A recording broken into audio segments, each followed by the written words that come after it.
दोस्तों अपने प्यारे भारत का दूसरा सबसे बड़ा एयरपोर्ट महाराष्ट्र के नवी मुंबई में बन रहा है, जिसको कि हम लोग नवी मुंबई इंटरनेशनल एयरपोर्ट बोलते हैं। इसको अडानी ग्रुप के द्वारा करीब करीब 2.1 बिलियन डॉलर की लागत से बनाया जा रहा है और बताया जा रहा है कि इसी साल के मई महीने में ये ओपन हो जाएगा। तो आज के इस वीडियो में हम लोग नवी मुंबई के बारे में जानेंगे कि इसका कौन सा काम कहाँ तक पूरा हो चुका है और इस वाले एयरपोर्ट पर अब कौन कौन सी कंपनियां, चाहे वो इंडिगो हो चाहे वो एयर इंडिया हो, कौन कौन सी कंपनियां यहाँ पर आ रही है, कौन कौन सी कंपनियों का यहाँ पर फ्लाइट चलेगा, कब से चलेगा, कौन कौन सी कंपनियां आ चुकी है, क्या क्या चीज पूरा हो चुका है, कितना पैसा खर्च हो चुका है, इसका लेटेस्ट अपडेट क्या है। आइए बात करते हैं 2.1 बिलियन डॉलर वाले नवी मुंबई एयरपोर्ट के बारे में। नमस्कार साथियों, मैं विकास और आप देख रहे हैं ऑल इंडिया प्रोजेक्ट।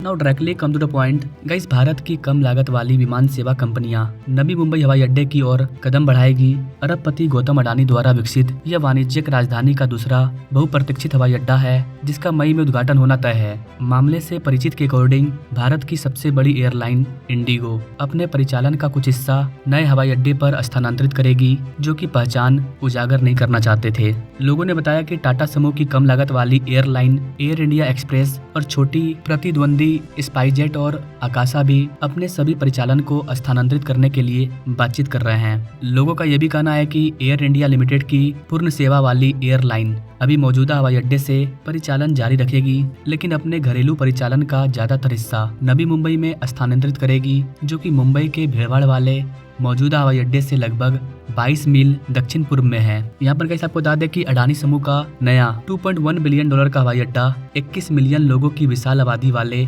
महानगर के लिए एक ऐतिहासिक बुनियादी ढांचा परियोजना है, जिसका उद्देश्य विमानन बाधाओं को कम करना और दुबई, लंदन या सिंगापुर जैसे अंतर्राष्ट्रीय पारगमन केंद्र बनना है। स्थानीय अधिकारियों ने राजस्व के गैर विमानन स्रोतों को बढ़ावा देने के लिए नए हवाई अड्डे के आसपास एक एरो सिटी बनाने की योजना बनाई है। जी हाँ गाइस, नए हवाई अड्डे के आसपास एक एरो सिटी को बनाया जाएगा। मुंबई के मौजूदा एयरपोर्ट और शहरी के बाहरी इलाके में बने नए एयरपोर्ट दोनों का प्रबंधन अडानी समूह द्वारा ही किया जाता है, जिससे भारतीय बंदरगाहों से लेकर बिजली तक के कारोबार में लगा यह समूह मजबूत स्थिति में है, क्योंकि यह एयरलाइंस के साथ साथ अपने कुछ उड़ानों को नई सुविधा में स्थानांतरित करने के लिए बातचीत कर रहा है। यानी कि महाराष्ट्र के जो दो सबसे बड़े एयरपोर्ट हैं, नवी मुंबई एयरपोर्ट और मुंबई वाला एयरपोर्ट, दोनों को अडानी ग्रुप संभाल रही है। पोर्ट के मामले में भी अडानी ग्रुप काफी आगे है। अडानी ग्रुप पोर्ट को भी संभाल रही है और बिजली पावर के मामले में भी अडानी ग्रुप आगे है। तो एयरपोर्ट में जो पावर आ रहा है उसका भी टेंशन नहीं है। सीमेंट फैक्ट्री, मोटा मोटी सारा काम अडानी ग्रुप के पास अवेलेबल है, उन्हें किसी दूसरे कंपनी की जरूरत नहीं पड़ेगी।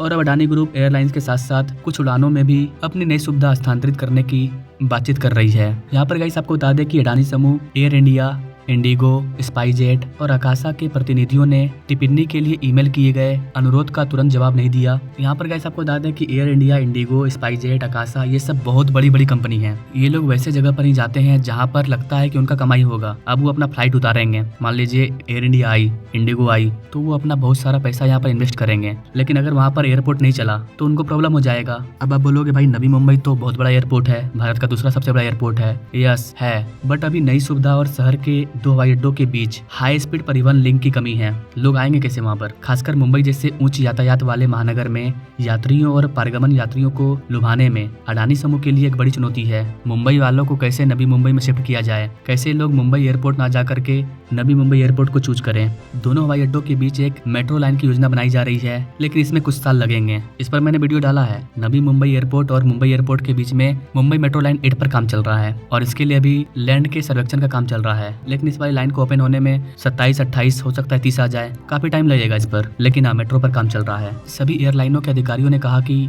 नवी मुंबई हवाई अड्डे के साथ चर्चा बेहतर स्लॉट और हवाई अड्डे के शुल्क के आसपास प्रोत्साहन पर केंद्रित है। अधिकारियों ने कहा कि प्रोत्साहन एक महत्वपूर्ण मुद्दा है, क्योंकि इससे एयरलाइनों को यात्रियों को आकर्षक किराए की पेशकश करने में मदद मिलेगी, जो अन्यथा कनेक्टिविटी के मुद्दे के कारण नए स्थान के बजाय पुराने हवाई अड्डे को पसंद कर सकते हैं। एक जानकार व्यक्ति के अकॉर्डिंग नया हवाई अड्डा भारत के राष्ट्रीय फूल की नकल करने वाले कमल के आकार की इमारत के साथ शुरू में 20 मिलियन यात्रियों की वार्षिक क्षमता वाले एक टर्मिनल का संचालन करेगा। जी हाँ guys, Navi Mumbai international airport एक टर्मिनल और एक रनवे के साथ ओपन होने जा रहा है, जो कि सालाना 20 मिलियन यात्रियों को सेवा प्रदान करेगा। उन्होंने कहा कि अगर मांग मजबूत रही तो अगले दशक में 90 मिलियन यात्रियों को संभालने के लिए इसे चरणों में बढ़ाया जाएगा और नए टर्मिनल का निर्माण किया जाएगा। रनवे की संख्या को बढ़ाया जाएगा। लोगों का कहना है कि कुछ एयरलाइनों को अप्रैल से जून के बीच घरेलू परिचालन के लिए शिफ्ट करने का लक्ष्य रखने को कहा गया है, जबकि हवाई अड्डे से अगस्त में अंतर्राष्ट्रीय उड़ान शुरू होने की उम्मीद है। उन्होंने कहा कि अडानी एयरपोर्ट्स एयर इंडिया सहित दुनिया की सबसे बड़ी एयरलाइनों के नेटवर्क स्टार अलायंस से बात कर रही है ताकि सदस्यों के परिचालन को नवी मुंबई में स्थानांतरित किया जा सके। एक व्यक्ति ने बताया कि एयर इंडिया अप्रैल में दोहरे गलियारे वाले विमानों के लिए एक परीक्षण उड़ान भरने वाली है। मुख्य रूप से अंतर्राष्ट्रीय परिचालन के लिए नवी मुंबई की पहली सत्यापन उड़ान पिछले साल दिसंबर में इंडिगो के सिंगल आइल एयरबस 320 द्वारा की गई थी। मेगा प्रोजेक्ट का महत्वपूर्ण अंतिम चरण भारत के बुनियादी ढांचे के राजा के रूप में अडानी समूह की साख का परीक्षण करेगा। साथ ही यह भी कि अमेरिकी न्याय विभाग से रिश्वतखोरी के आरोपों से लड़ते हुए उच्च दांव वाली परियोजना को पूरा करना जारी रख सकता है।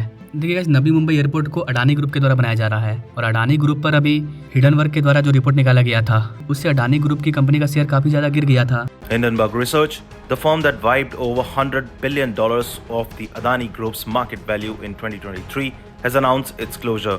लेटेस्ट रिपोर्ट के अकॉर्डिंग नवी मुंबई अंतर्राष्ट्रीय हवाई अड्डे के संचालकों का कहना है कि हमने 90% समस्याओं का समाधान कर दिया है। नियमों के अकॉर्डिंग हवाई अड्डा संचालक अब हवाई अड्डा लाइसेंस के लिए आवेदन करेंगे। एयरपोर्ट के संचालकों ने 28 फरवरी को एयरोड्रम लाइसेंस के लिए आवेदन किए गए, जिसके बाद 5 या 7 मार्च तक एरोनॉटिकल इंफॉर्मेशन पब्लिकेशन को DGCA द्वारा अनुमोदित किया जाएगा और इसे 30 अप्रैल से पहले प्रकाशित किया जाएगा।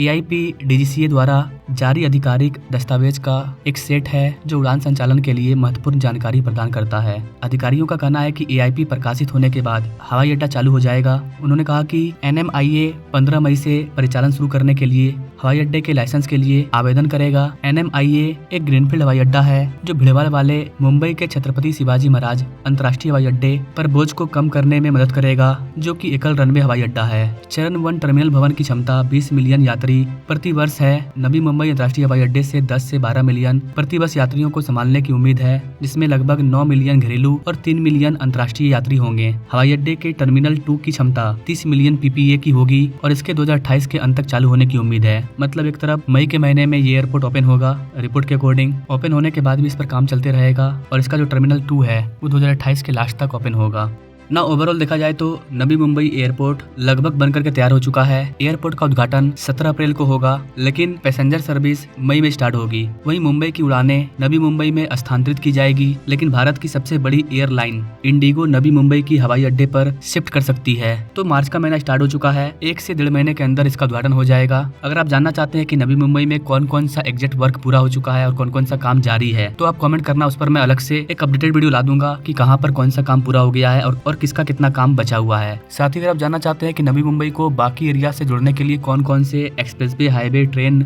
और भी चीजों की कनेक्टिविटी कैसे प्रदान की जा रही है, तो उस पर आप कमेंट कर सकते हैं। हालांकि इन सब पर मैंने पहले ही वीडियो बना दिया है, सामने वीडियो शो हो रहा है, आप चाहें तो क्लिक करके देख सकते हैं। बाकी गाइस, आप नवी मुंबई एयरपोर्ट के बारे में क्या कहना चाहेंगे, कमेंट जरूर कीजिए। Now thanks for watching. मिलेंगे अपने लोग अगले वीडियो में एक नई इंटरेस्टिंग डेवलपमेंट प्रोजेक्ट के साथ। तब तक के लिए जय हिंद।